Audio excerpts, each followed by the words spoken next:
So right from the get-go, Haga Basin South actually goes fairly quickly. Within the first couple of hours, you should have the sand bike already, which puts you back at around 44 copper ingots. If we go for some of the other stuff, that's going to be another 6 copper ingots for the backup tool, 45 for the small chemical refinery. Eventually, you will need some small cisterns as well, so be sure to get with you the equivalent of 125 copper ingots, and recycler eventually will also cost 30, so in total that's 250 copper ingots at the bare minimum, or the equivalent of 1000 copper ore. With the MK1 cut array, you would need to basically mine 20 nodes to get all of this, which is the majority of the major stuff that you need in this area. And by the way, I recommend setting your base somewhere around the center part, slightly west in the Haga Basin South.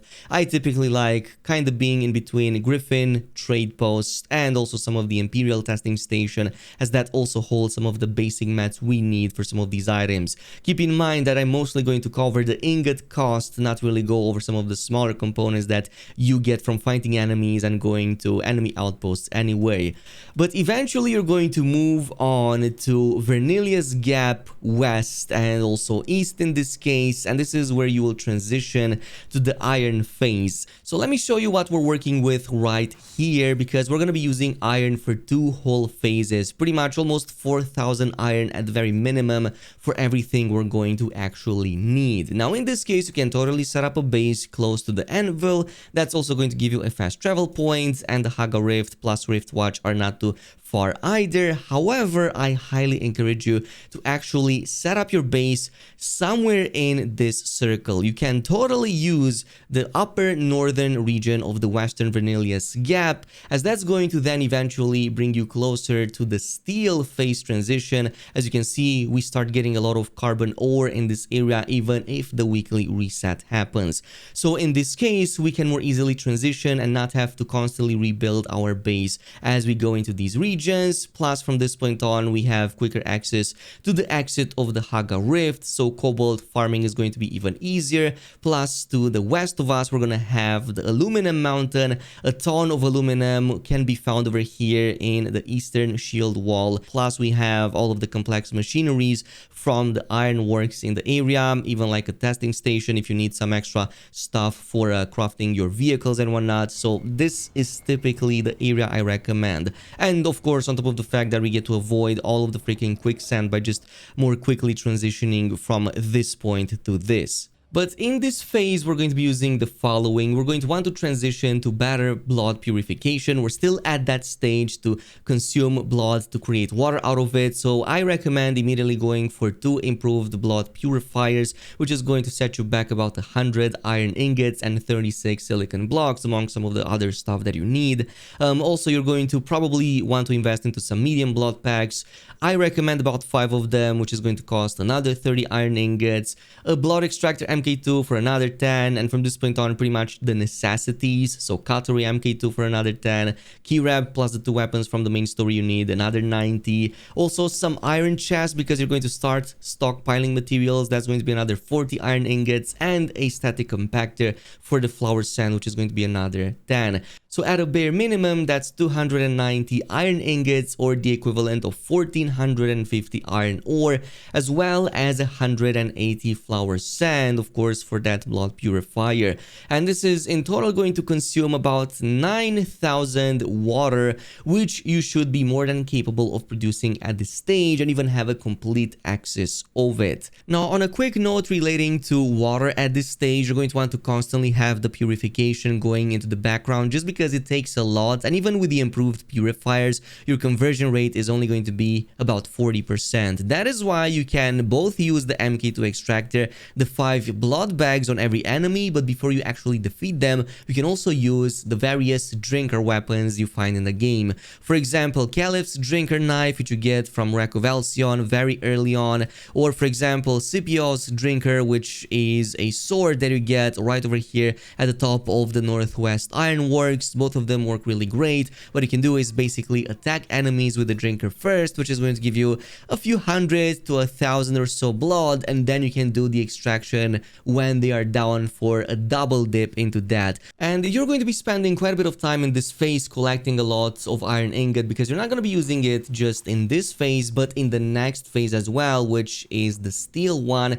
So on top of everything we just talked about, we're going to need another about 3,000 iron ore and about extra 2,000 carbon ore for the next phase. That is why I said that placing your base somewhere around this region over here will help a ton with that for the remainder of this walkthrough. Grab all of the iron ore from Vernilius Gap, just go everywhere where you can and grab everything, especially around these larger mountain regions or even around this section. Then you can also transition into this portion over here that further has more iron and especially a lot more carbon that can easily be collected.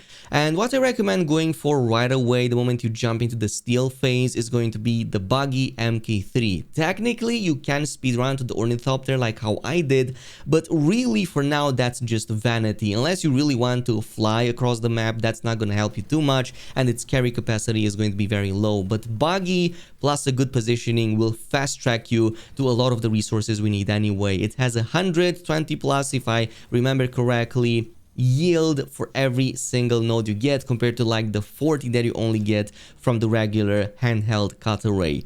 So in this case I recommend the buggy MK3 plus its cut array and its storage, which is going to be about 250 steel ingots and let's just say about 130 cobalt paste, plus the complex machinery, a bit of that like servox and everything that you get from all of the ironworks, testing stations, and enemy outposts. I'm going to ignore the smaller versions for now, but in terms of the bigger stuff that you need, that's going to be it. Besides this, we're going to need the medium ore refinery right away, which is going to be another 125 steel ingots.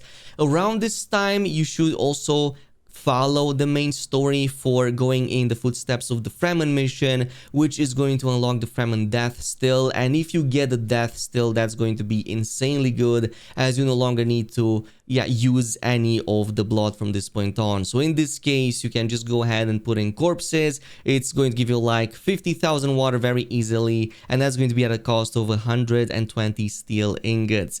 Besides this, you can also go with a medium water cistern in combination with the smaller 5 versions we got from the copper phase. That's going to be the 50,000 that you need, and that's going to be in total 570 steel ingots, or the equivalent of 2,850 iron ore, 2,280 carbon ore, and that's going to consume in total about 60,000 water for everything we have here, which, like I said, is the minimum. If we're going for any armor, any extra weapon, that's obviously going to be more, and you can also take into account another like 1 to 5,000 for the components we craft that will also have their own water cost attached. And this is now going to bring us to the aluminum phase. This is where things exponentially get both better and worse, because we're going to need increasingly higher amounts of basic materials. But in this case, like I said, these two regions right here will work best. Haga Rift, of course, for the cobalt paste,